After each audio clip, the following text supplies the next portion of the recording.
Welcome back to the studio. My name is Yaku. This is my workshop. We do videos every single Sunday, so make sure that you like, subscribe, and hit that bell icon. Today's video is how to make a clasp. You could buy them, yeah, I know, but I have a very heavy 18 karat gold chain that came in with a very worn, weak kind of end tags and clasp system. On Instagram, I was asked if we're going to be making a video. Kevin McAllister from Vancouver, yes we are. We're doing this video, and today's video is dedicated to you. Starting off with the end tags, they are way too thin. They were like 0.3 millimeters thick. That is ridiculous for a 200 gram chain. Take those off by heating the chain up and removing them. Open them up and put them on an appropriately thick piece of metal.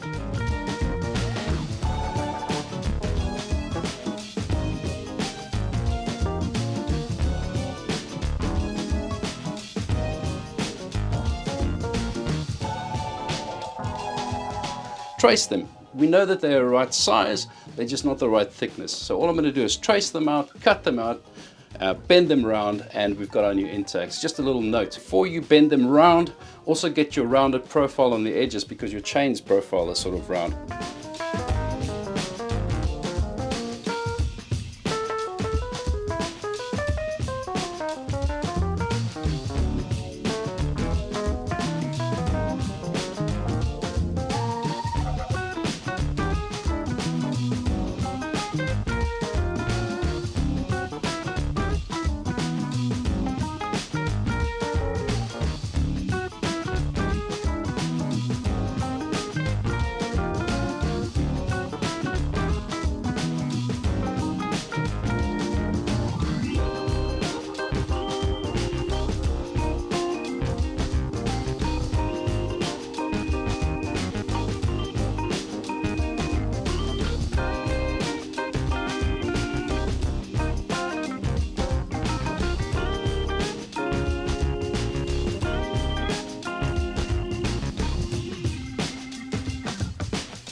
You can have a look at the previous chain or the previous end tags. It will sort of show you what to do, and that's exactly how we're going to do the clasp. I'm starting off by making a drawing of the clasp like that, and that just gives me the proportions of what I want. Now I'm going to determine how high I want the clasp to be. Now that excludes the little lever section. So if I want a 10 millimeter clasp, then I can make this section, the base section of it, 9 millimeters, and then I draw the distance in proportion to what I've copied from the actual clasp I'm trying to recreate. Now there's a bit of a gap between, because once you fold it, it has to have that little space where the O-ring goes through. So give yourself a little space in between.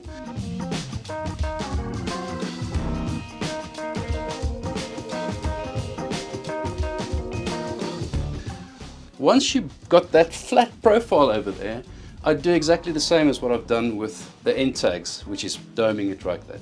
From here onwards, I start sketching the shape of the trigger. You can copy it from the previous clasp. Take an old silver clasp, open it up, and just have a look and see what the shape is. You're going to follow through on these same principles, except ours is handmade.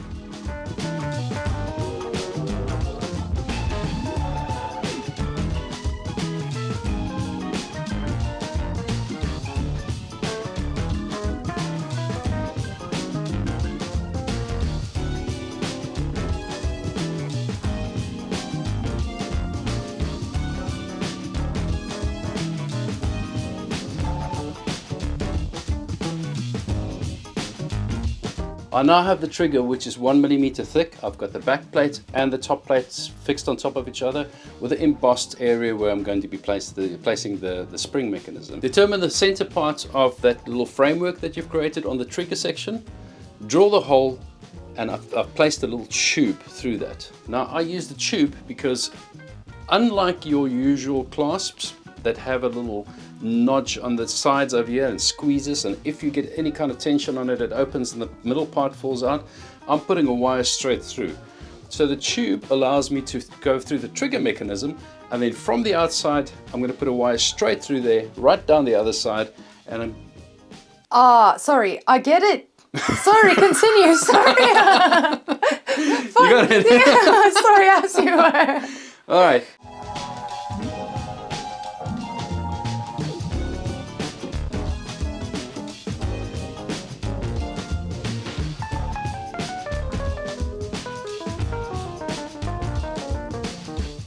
This is a drawing of the tag. It has a little trigger mechanism down here. It comes down at an angle. It runs around like this and it becomes your trigger at the bottom where the chain runs in. This comes back this way. There's a nice belly to it. And then it comes up to your tag area. Your clasp is going to lie there and there. You've created a little section at the bottom here with a plate that goes like that. So you've got two little horn sections, one there and one there. And you're creating your center mark over there, which we're going to be using a tube for because we're having it pin straight through. The wire is going to be sitting inside here, so you have to cut between your tags there and there. The purpose of these little corners over here is to hold the spring so it doesn't come out. Your spring is going to be sitting over here with a bit of a bend like that. It's going to come in over here, spin around there, and come out at the bottom here. So these 2 points over here and here are going to compress the spring. This little section is going to be cut off, and this little section is going to have a little bit of a bend on it with a single twist around, and then your tube going through the center. Because of the little tube that you've made over there, you can now take something like a pencil and just mark it. That gives you a general idea of where you're going to draw through. Once you've determined where your clasp and your trigger is going to be lying and you've made the little mark, take it away, just determine with a little divider, make sure that you've got the exact halfway mark.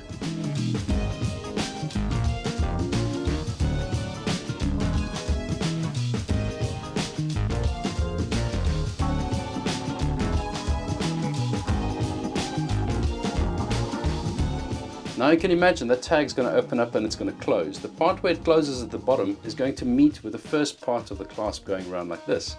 So that's your first point that you can make a mark. That's where it's going to start. Then I take a divider and I divide a specific distance, however thick you want this front part of the clasp to be, all the way around. Take it up and you start joining that little cavity that you're going to be cutting.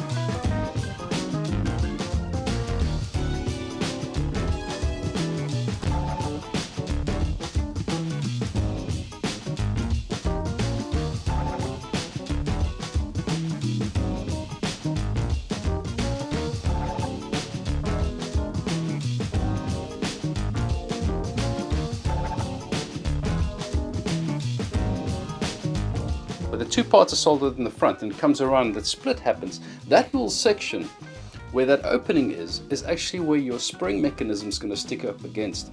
So we need to put a little plate in there.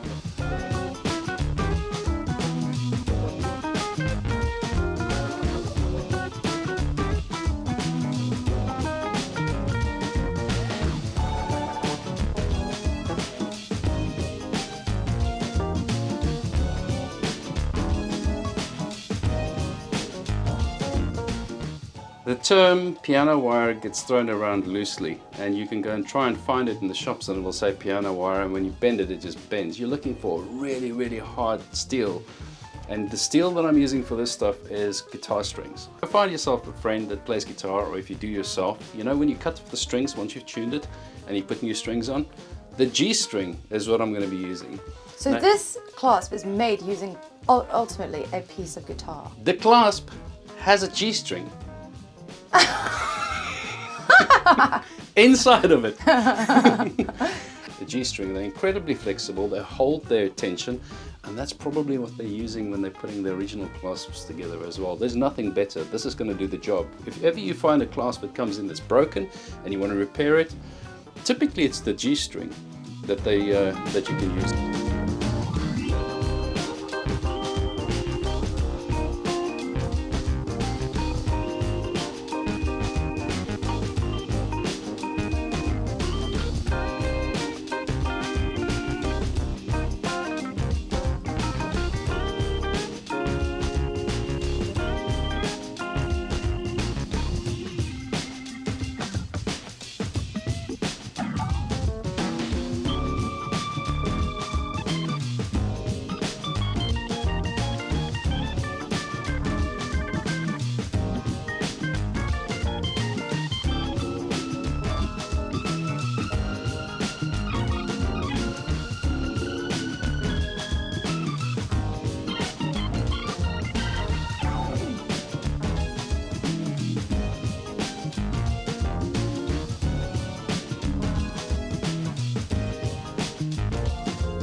Right, our trigger is in, the spring is in there, everything is working so that when you compress that wire and it sets out, that it creates a grip on both sides.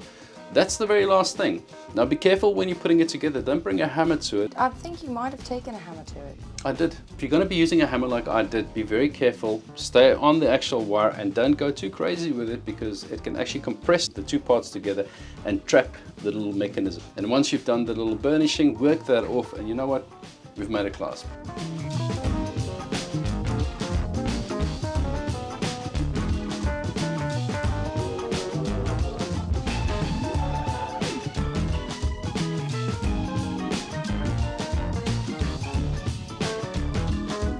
Listen, there's going to be a situation where, like this case, we're building a custom clasp because of the value of the chain, or you can't find what you're looking for. I made these back in 2000. There was a lack of small platinum clasps back in those days, and I successfully made quite a bunch of these. Once you've done one, you'll realize how simple it is. It is going to be a little bit more expensive, but in this case, there was actually nothing available. So. Yeah. We're adding onto the value of this by adding a clasp that's completely handmade. Thank you very much for watching the video to the end. You guys are great. There's some interesting and very exciting things we've got planned for the future. In June we got something coming up. It's got to do with the... No. No? Okay, fine, No. fine. Stay tuned. We'll be back next Sunday. Thank you very much. Cheers.